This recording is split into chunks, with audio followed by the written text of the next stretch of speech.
Locations such as businesses, restaurants, medical centers, and more are marked on the map as labels. As we zoom into an area, more labels will appear.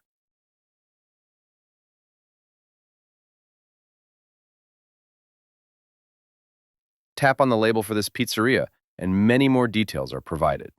First, we have a blue directions button that lets us know how long it will take to get to that location. Currently, this is displaying driving time.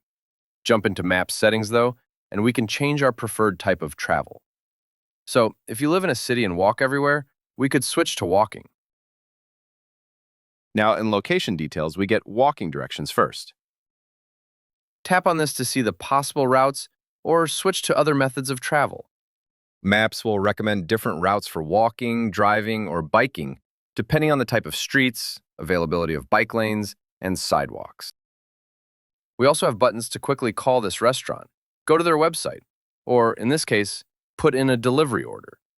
What this will do, though, is suggest food delivery apps that this location works with. Other restaurants will have a reserve button instead. In this case, the restaurant uses the OpenTable app for reservations. That app is currently not installed on this iPad, so I would need to download it first to make a reservation here. We also have photos of the location, reviews, hours, and other details. What and how much information is presented for each location will depend on the type of location and how much information has been added for that listing. To add a business or other location to Apple Maps, go to businessconnect.apple.com.